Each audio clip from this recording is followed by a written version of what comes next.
متولي شوف انا كتجمع مع علاقه طيبه، متولي العلاقه ديالي مع ني مزيانه.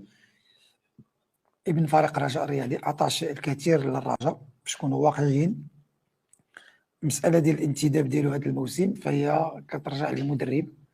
انا اللي عليا كرئيس النادي طرحت الاسم ديالو للمدرب، والمدرب هو الان فهو اللي يتحمل المسؤوليه ديالو في هذه المساله هذه.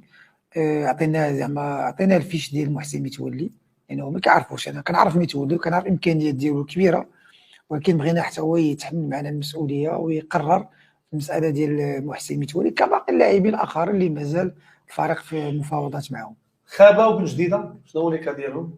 بن جديده فهو تم التوقيع، يعني ماشي توقيع، الفريق الاخر وقع على الانتقال ديالو للدوري البلجيكي ستوندار دو لياج ديال بلجيكا. انتقال نهائي بصفه نهائيه. اللاعب بن جديده اللي بالمناسبه كيتقاضى واحد الاجر كبير وكبير جدا الموسم القادم. بالتالي يعني نيفو يعني بالنسبه ماليا فكيشكل لنا عائق. بالتالي فاحنا قررنا على اننا يتم التسريح ديالو وما مشاش مع الفريق.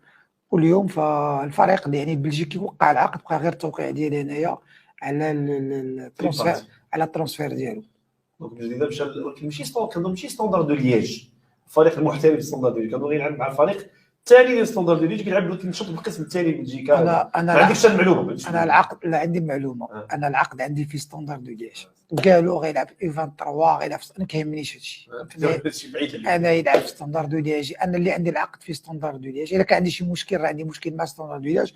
غيلعب في 23 واحد الفريق سميتو ال سي شي حاجه اللي غادي يمشي يحترف فيه سي بن جديده، ونتمنوا له حظ موفق. سمعت انه هو نفسيا ما بقاش قادر يبقى في.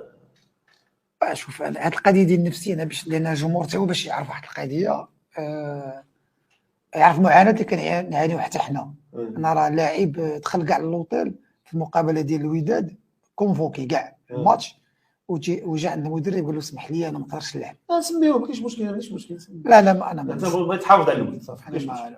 جا قال له تسمح لي، مدرب الماني يعني ما كيفهمش في هادشي. عيط لي مع 11 الليل كيقول لي راه واحد اللاعب هنايا كونفوكي تيقول لي انا ما قادرش نلعب مع الوداد وما بغيتش نلعب وكذا وهذا وهذا. قلت له ما قادرش يلعب، خصو يمشي دابا، يخرج دابا من اللوطيل. وخرج. بن جديده لا ميم شوز. دونك بن جديده لاعب اللي حتى هو بغى، يعني حتى هو نفسيا ما بقاش قادر، تيقول لك انا ما قادرش، ما باغيش، ما قادرش.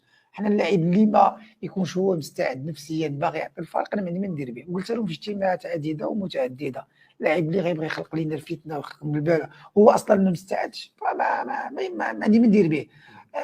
مذكور يعني بعد المقابله ديال النهائي في الغد لي في الصباح تيقول لي انا ما، يعني كيهضر على الفلوس ديالو بطبيعه الحال مساله عاديه. هو من تيقول لك لا انا باغي نمشي.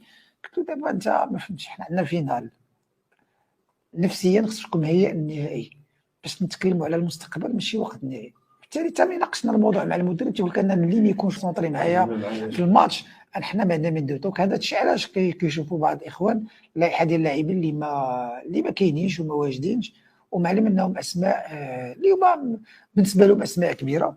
فاحنا اللاعب الرجاء اللي ما يكونش اولا مستعد يضحي على الفريق وعلى قميص الفريق ويكون منضبط ويكون باغي يعطي للرجاء، وباغي هذاك القميص ديال الرجاء يفزقوا كما تنقولوا حنا ما عندنا ما نديروا به.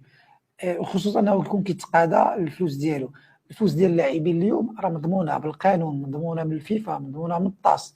يعني اللاعب خصو غير يلعب، خصو يتخلص بطبيعه الحال. الرجاء ما كتجوعش الناس.